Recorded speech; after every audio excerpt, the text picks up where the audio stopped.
Friends, Andhra Pradesh ముఖ్యమంత్రి తన రాజకీయ ఎత్తుగడల్లో భాగంగా తెలంగాణలో పాగా వేయటానికి పావులు కలుపుతున్నారా అంటే నిజమని చెప్పుకోవాలి. ఆ రకమైన సంకేతాలు కూడా ఆయన తన కేడర్కి ప్రజలకి అందజేస్తూ వస్తున్నారు. నిన్న జరిగినటువంటి ఇద్దరు ముఖ్యమంత్రుల సమావేశంలో రేవంత్ రెడ్డి అనేక రకాల అంశాలను ప్రస్తావించడమే తప్ప లేదు ఆంధ్రప్రదేశ్కు సంబంధించి అనేక అంశాలను లేవనెత్తి అక్కడ తమకు వాటా కావాలని అడిగినట్టుగా వార్తలు రావడమే తప్ప చంద్రబాబు తెలంగాణ నుంచి ఏం ఆశించారు, తెలంగాణపై ఏ రకమైన ఒత్తిడి తీసుకొచ్చారు, తమకు రావాల్సినటువంటి కేటాయింపులన్నీ రాబట్టడానికి ఏ రకమైన వ్యూహరచన చేశారు, దీనికి సంబంధించి ఏ వార్త లేదు. ఆయన మౌనంగా ఉండటానికి లేదా అతిగా స్పందించకపోవడానికి కారణం తెలంగాణలో పాగా వేయటానికి మళ్ళీ ప్రయత్నాలు మొదలుపెట్టడమే. మళ్ళీ తెలుగుదేశం హైదరాబాద్ ఆఫీస్ వెళ్ళడం, దుమ్ము దులిపి తమ కార్యాలయంలో కొంత చలనం తీసుకురావడం, ఇవన్నీ కూడా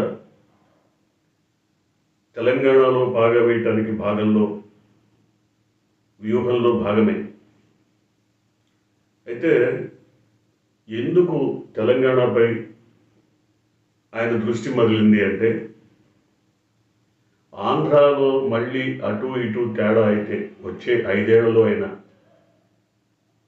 5 ఏళ్ల తర్వాత అయినా ఆంధ్రాలో పరిస్థితి ఒకవేళ తారుమారైతే తెలంగాణలో అయినా తమ పార్టీకి అధికారం ఉండాలి, అక్కడైనా అధికారం దక్కేటువంటి అవకాశం కనపడాలి. అంటే ఎక్కడొక్కడ అధికారం లేకుండా ఆయన ఉండలేదు. అటు తెలంగాణలోనూ ఇటు ఆంధ్రప్రదేశ్లోనూ అధికారంలో ఉండాలి. అప్పటికప్పుడు వెళ్ళి తెలంగాణలో ప్రచారం చేసినా ప్రజలు నమ్మి అధికారం ఇవ్వకపోవచ్చు. ఇప్పటి నుంచే ప్రయత్నాలు సాగిస్తే కొంతైనా ఫలితం దక్కేటువంటి అవకాశం ఉంటుంది. అయితే తెలంగాణ ప్రజల్లో తన పార్టీ పైన మళ్ళీ అధికారం వచ్చేలా కొంత ఆప్యాయతను ప్రేమను పాదుకొల్పాలి అంటే తెలంగాణపై ఒత్తిళ్లు తగ్గించాలి. తెలంగాణ కూడా తనకు ఒక రెండో కన్ను అని తెలియజెప్పాలి. అందువల్ల ఈ ముఖ్యమంత్రుల సమావేశంలో ప్రత్యేకంగా తెలంగాణపై ఒత్తిడి తీసుకొచ్చేటువంటి అంశాలను లేవనెత్తలేదు అనేది ఒక అభిప్రాయం. మరి తెలంగాణలో ఆయన వేళ్ళూనుకొని మళ్ళీ నిలబడటానికి అవకాశం ఉంటుందా అంటే ఇప్పుడు ఉంటుంది అనేది ఒక థియరీ. ఎందుకనంటే గత అసెంబ్లీ ఎన్నికల సందర్భంగా, తెలంగాణ అసెంబ్లీ ఎన్నికల సందర్భంగా చంద్రబాబుకు బీజేపీతో పొత్తు లేదు. కాంగ్రెస్ పార్టీకి సంబంధించిన కొంతమంది నేతలతో అంతర్గత సంబంధ బాంధవ్యాలు ఉన్నాయి, ఇప్పటికీ ఉన్నాయి, కొనసాగుతున్నాయి. అయితే తెలంగాణలో పోటీ చేయకుండా తమ ఓటు బ్యాంకుని కాంగ్రెస్కు మరలిస్తే కేసీఆర్ని దెబ్బతీసి కాంగ్రెస్ అధికారంలోకి వస్తే తనకు ఆప్తమిత్రుడైనటువంటి రేవంత్ రెడ్డి అధికార బాధ్యతలు చేపడతారు. అక్కడ తన హవా సాగించవచ్చు. ఇది వ్యూహం. అందువల్ల తెలంగాణ అసెంబ్లీ ఎన్నికల సందర్భంగా ఆయన మౌన ముద్ర దాల్చమని అప్పటికి ప్రసాద్ జ్ఞానేశ్వర్ ఇక్కడ అధ్యక్షుడిగా ఉన్నాడు, ఆయనకి స్పష్టంగా చెప్పేశారు. ఆయన అప్పటికే ఒక లిస్టు తయారు చేసుకుని అసెంబ్లీ అభ్యర్థుల జాబితాను తీసుకెళ్ళి అప్పుడు జైల్లో ఉన్నటువంటి చంద్రబాబుకి అందజేస్తే ఆయన పూర్తిగా రిజెక్ట్ చేసి మౌనంగా ఉండండి, ఎన్నికల్లోకి వెళ్ళొద్దు, పూర్తిగా మనం కాంగ్రెస్ పక్షాన్ని గెలిపించడానికి ఓట్లు చీలిపోకుండా మన ఓట్లన్నిటినీ కాంగ్రెస్ వైపు పడేలా చేయడానికి కృషి చేయండి అని చెప్పారు. అంటే ఆయనకి రెండు కళ్ళ సిద్ధాంతం అనేది అణువణువున జీర్ణించుకుపోయినటువంటి అంశం. అందువల్ల అటు తెలంగాణను వదులుకోలేదు, ఇటు ఆంధ్రప్రదేశ్ను వదులుకోలేదు.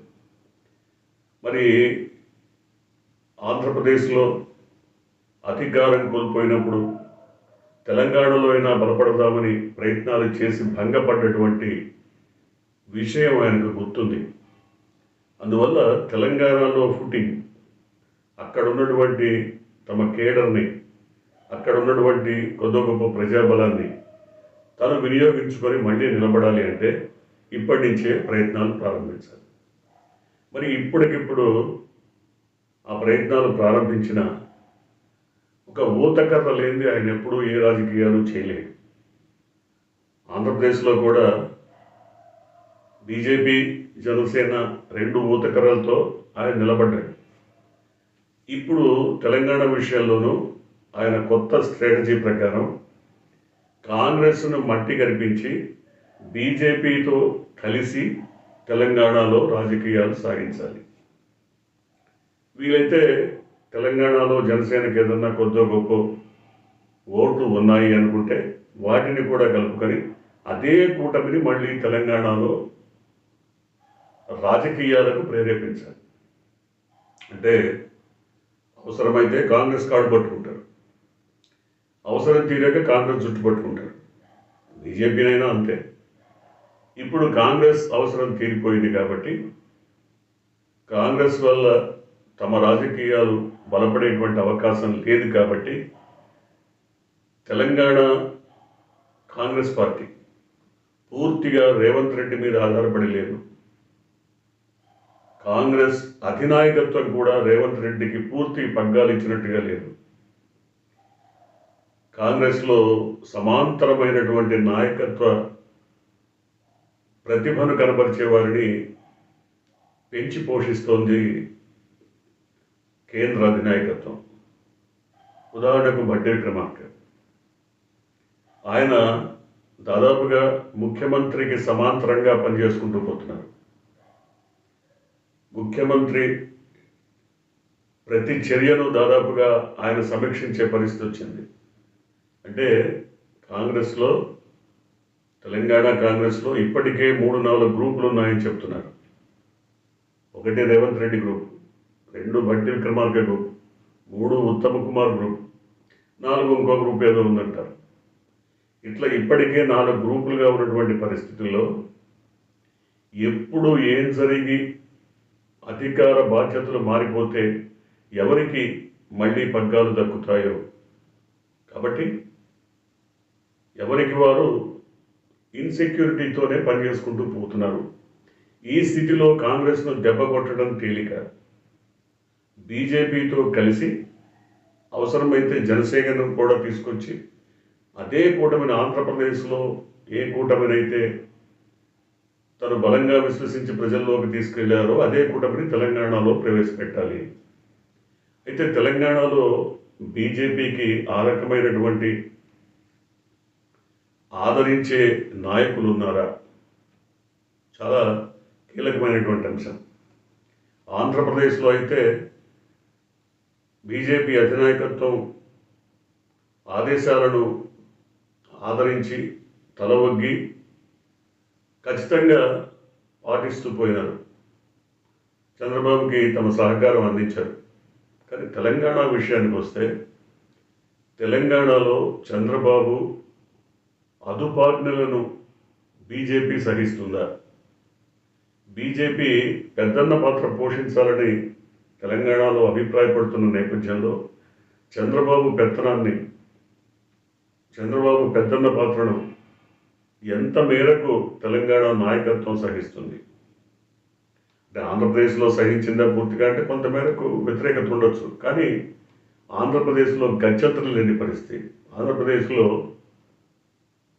0.05 పరిస్థితి ఓట్లతో ఉన్నటువంటి పరిస్థితి. కాబట్టి గత్యంతరం లేదు. కానీ తెలంగాణలో ఆ పరిస్థితి లేదు. అద్భుతమైనటువంటి ప్రజా బలాన్ని మొన్న పార్లమెంట్ ఎన్నికల్లో కనబరిచిన పరిస్థితి. కాబట్టి ఇక్కడ బీజేపీ బలంగా ఉంది. కాంగ్రెస్ పార్లమెంట్ ఎన్నికల్లో ఓటమి పాలైంది. బీఆర్ఎస్ కనుమరుగైపోయింది. కాబట్టి ఈ వ్యాక్యూమ్ని పూరించుకోవడానికి, ఈ రాజకీయ శూన్యతను తను క్యాష్ చేసుకోవడానికి బీజేపీ జనసేనలతో కలిసి మళ్ళీ తెలంగాణ ప్రజలపైన పెత్తనానికి సిద్ధమవుతున్నారా అంటే చంద్రబాబు వ్యూహరచన అడుగులు ఆ రకంగానే కనబడుతున్నాయనేది తాజాగా వినపడుతున్న వార్త. అంటే తెలంగాణ ప్రజలు మళ్ళీ చంద్రబాబును ఆదరిస్తారా, ఇక్కడ ఏ రకమైనటువంటి ఆదరణ ఉంది అంటే అది చెప్పలేము. ఇప్పటికిప్పుడు ఎవరు దాన్ని చెప్పలేనటువంటి పరిస్థితి. ఎందుకంటే బీజేపీ పాత్రపైనే చంద్రబాబు రాజకీయాలు ఆధారపడి ఉన్నాయి. ఆంధ్రప్రదేశ్లో అయినా తెలంగాణలో అయినా అదే పరిస్థితి. బీజేపీ రాజకీయాల ఆలంబనగానే చేతికర్రగా ఉండడం వల్లనే ఆంధ్రప్రదేశ్లో నిలబడేటువంటి పరిస్థితి. తెలంగాణలో కూడా అదే ఊతకర్రతో మళ్ళీ ఇక్కడ రాజకీయాలు చేయాలనేది వ్యూహం. ఇందుకు కారణం ప్రధానంగా మనం నిన్న కూడా మాట్లాడుకున్నాం. ఆయన ఆస్తులన్నీ, ఆయనకు ఉన్నటువంటి వేల కోట్ల రూపాయల ఆస్తులన్నీ తెలంగాణలోనే ఉన్నాయి. అమరావతిలో ఒకవేళ పెట్టుబడులు ఉన్నప్పటికీ అవన్నీ బినామీల పేరుతో ఉన్నాయి. కానీ అమరావతి డెవలప్ కావడానికి, అమరావతి ఒక వైభవాన్ని సంతరించుకోవడానికి 2-3 దశాబ్దాలు పట్టచ్చు.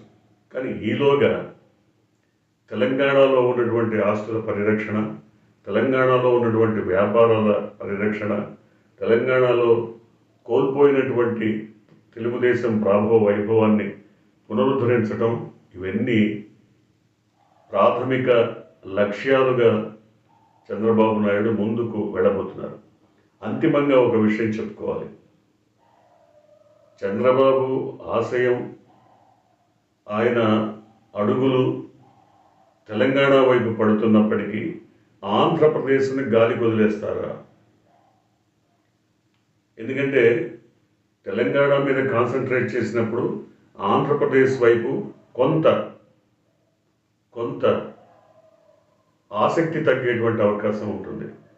అక్కడి ప్రజలపైన, అక్కడి రాజకీయాలపైన, అక్కడి కేడర్ పైన కొంత ఆసక్తి తగ్గేటువంటి అవకాశం ఉంటుంది. ఎందుకంటే తెలంగాణ మీద కాన్సన్ట్రేట్ చేసి దృష్టి అంతా ఇక్కడ కేంద్రీకరించినప్పుడు ఆంధ్రప్రదేశ్ పైన సహజంగానే కొంత ఉదాసీనత ఏర్పడుతుంది. కానీ 2 పడవల్లోనూ కాళ్ళు పెట్టి ప్రయాణం చేసేటువంటి వీలు చంద్రబాబు ఒక్కడికే ఉంటుందా, లేదా ఎవరైనా చేయొచ్చా అంటే చంద్రబాబు మాత్రమే ఇలాంటి ప్రయోగాలు చేయగలరు. చంద్రబాబు మాత్రమే 2 పడవల్లో కాళ్ళు పెట్టి ప్రయాణం చేసేటువంటి ధైర్య సాహసాలు చేయగలరు. ఎందుకంటే ఆయనకి వ్యవస్థలో ఉన్నటువంటి పట్టు అలాంటిది. ప్రభుత్వ వ్యవస్థలన్నింటిలోనూ ఆయన విత్తనాలు చదువుకుంటూ పోయారు. 25-30 ఏళ్ళు, 2-3 దశాబ్దాల క్రితమే. ఇప్పుడు అవి వృక్షాలై ఫలానిస్తున్నటువంటి పరిస్థితి. అందువల్ల వ్యవస్థల్లో ఉన్న పట్టు ఆయనకి ఇప్పటికీ నాయకత్వ లక్షణాలను బయట పెట్టుకోవడానికి ఆస్కారం ఇస్తుంది. ఆ పట్టే లేకపోతే ఆయన ఎప్పుడో తెరమరుగైపోయే పరిస్థితి. కానీ ఇప్పటికి కూడా ఆంధ్రప్రదేశ్లో కానీ తెలంగాణలో కానీ వ్యవస్థలో ఉన్నటువంటి వ్యక్తులు, శక్తులు ఆయనకు వెన్నుదన్నుగా నిలబడుతున్నందువల్లనే ఆయన నాయకుడిగా ఇంకా చలామణి కాగలుగుతున్నారు. ఒక దశలో ఆంధ్రప్రదేశ్లో ఇటీవల జరిగినటువంటి ఎన్నికల సందర్భంగా అధికార యంత్రాంగమంతా కూడా అవుట్రేట్గా పైనుంచి కింది వరకు ఆయన కూటమికి సహకరించడం వల్లనే అంతటి ఆదరణ దక్కిందని చెప్తున్నారు. అయితే స్థూలంగా చూస్తే కూటమి మొత్తానికి మెజారిటీ వచ్చి ఉండొచ్చు, కానీ వైసీపీకి 40% ఓటింగ్ వస్తే టీడీపీకి ప్రత్యేకంగా తీసుకుంటే 45-46% కంటే లేదు. మిగతాదంతా బీజేపీ, జనసేన కూటమిల వల్ల సాధ్యపడింది. అయినప్పటికీ ఆయన ఆంధ్రప్రదేశ్ ప్రజానీకాన్ని, ఆంధ్రప్రదేశ్ రాజకీయాలను పూర్తిగా నమ్మలేకపోతున్నారు. 2019 అనుభవం తర్వాత ప్రజల్ని నమ్మి, అక్కడ వ్యవస్థలను నమ్మి పూర్తిగా తన కాన్సన్ట్రేషన్ అక్కడే పెడితే 2029లో ఏదైనా తారుమారు జరిగితే అప్పుడు తెలంగాణ అయినా కనీసం తనకి అధికార పీఠాన్ని అప్పగిస్తుందన్న ఒక ముందు చూపుతో తెలంగాణ వైపు అడుగులు వేస్తున్నారన్నది చాలామంది చెప్తున్నటువంటి అభిప్రాయం. ఇందుకు గాను తెలంగాణ ముఖ్యమంత్రితో చర్చల సందర్భంగా తనకున్నటువంటి డిమాండ్స్ని మరి ముందు పెట్టకుండా అధికారులు మాట్లాడతారు, ఆ తర్వాత మంత్రుల కమిటీ మాట్లాడుతుంది, అంతిమంగా 5 ఏళ్లకు నేను మాట్లాడతాను అనేది ఆయన చూపించినటువంటి ఉదారత. ఈ ఉదారత వెనక, ఉదార స్వభావం వెనక తనకున్న రాజకీయ లక్ష్యాలన్నీ కూడా ఇమిడి ఉన్నాయి అనేది తాజాగా వినిపిస్తున్న మాట. ఇది ఏమైనా తెలంగాణలో కూడా తెలుగుదేశం మళ్ళీ బతికి బట్టగట్టడానికి, అధికార పీఠాన్ని దక్కించుకోవడానికి ప్రయత్నాలు చేస్తున్నట్లుగా పూర్తి సాక్ష్యాధారాలతో అభిప్రాయాలు వెలువడుతున్నాయి. చూద్దాం ఏం జరగబోతుందో.